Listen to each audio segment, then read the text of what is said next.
Baahubali beginning release అయిన సమయంలో పూరి జగన్నాథ్ చేసిన కామెంట్స్ వైరల్ అయ్యాయి. 100 రూపాయలతో సినిమాను చూస్తాను కానీ అటువంటి సినిమా తీనని మీడియాకు చెప్పి డేరింగ్ డైరెక్టర్ అనిపించుకున్నారు. తాజాగా బాహుబలి కంక్లూజన్ గురించి పూరి కొన్ని వ్యాఖ్యలు చేశారు. అది రాజమౌళి సినిమాపై సెటర్లు కావు, తనపైనే తాను సెటర్ వేసుకుని వార్తలు నిలిచారు. ఓ సినిమా కోసం 2 ఏళ్ల పాటు స్క్రిప్ట్ వర్క్ చేసి మరో 2 ఏళ్ల పాటు షూటింగ్ చేయడం వంటివి నా బాడీకి సూట్ అవ్వదు అని నిర్మోహమాటంగా చెప్పారు.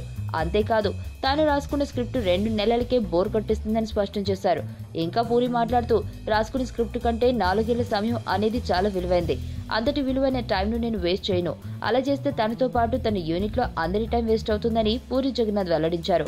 ఆయన మాటల్లో ఎటువంటి తప్పు కనిపించడం లేదు గానీ ఈ వార్త సోషల్ మీడియాలో వీరవిహారం చేస్తుంది. నా పేరు ధనుష్ రిషి. అందరూ ముద్దుగా దరి దరి అని పిలుస్తుంటారు. దేవుడికి నా పైన ఉన్న క్లారిటీ, నా బ్యాడ్ లక్ ఉన్న గ్రావిటీ నాకు చిన్నప్పుడే అర్థమైంది. నా లైఫ్లో లక్ ఫ్యాక్టర్ రాంగ్గా ఉండొచ్చు కానీ లవ్ ఫ్యాక్టర్ మాత్రం చాలా స్ట్రాంగ్గా ఉంది. ఒక మనిషి చేయి చూసి తన జాతకం మొత్తం చెప్పేయగలను.